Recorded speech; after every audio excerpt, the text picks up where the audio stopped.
தமிழகத்தில் உள்ள அரசு மற்றும் அரசு உதவி பெறும் பள்ளிகளில் பயின்று வரும் மாணவ மாணவிகளுக்கு வழங்கப்பட்டு வரும் பல்வேறு கல்வி நிதியுதவிகள் மற்றும் நலத்திட்ட சலுகைகளை பெறுவதற்கான தகுதி விதிகளில் பள்ளி கல்வித்துறை தற்பொழுது அதிரடியான மாற்றங்களை கொண்டு வந்துள்ளது.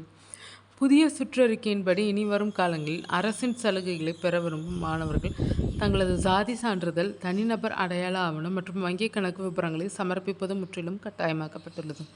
இந்த ஆவணங்கள் அனைத்தையும் சேகரித்து கல்வி மேலாண்மை தகவல் முறைமை எனப்படும் எம்இஸ் அதிகாரப்பூர்வ இணையதள பக்கத்தில் எவ்வித விடுபடல்களும் இன்றி துல்லியமாக பதிவேற்றம் செய்ய வேண்டும் என்று பள்ளி நிர்வாகங்களுக்கு கடுமையான கெடு விதிக்கப்பட்டுள்ளது. அரசாங்கம் வழங்கும் பல்வேறு நிதியுதவிகள் உரிய நேரத்தில் மாணவர்களுக்கு சென்றடைவதில்லை என்ற புகார்களுக்கு முற்றுப்புள்ளி வைக்கும் எவ்வித இடைத்தரகர்களின் குறுக்கீடும் இன்றி பயனாளிகளின் வங்கிக் கணக்குகளுக்கே நேரடியாக பணம் சென்றடைவதை உறுதி செய்யவும் இந்த டிஜிட்டல் பதிவு முறை அறிமுகம் செய்யப்பட்டுள்ளது. தங்களது பள்ளிகளில் படிக்கும் அனைத்து மாணவர்களின் விவரங்களையும் தலைமை ஆசிரியர்கள் முறையாக சேகரித்து இணையத்தில் பதிவேற்றுவதை அந்தந்த மாவட்ட முதன்மை கல்வி அலுவலர்கள் தீவிரமாக கண்காணித்து உறுதி செய்ய உத்தரவிடப்பட்டுள்ளது.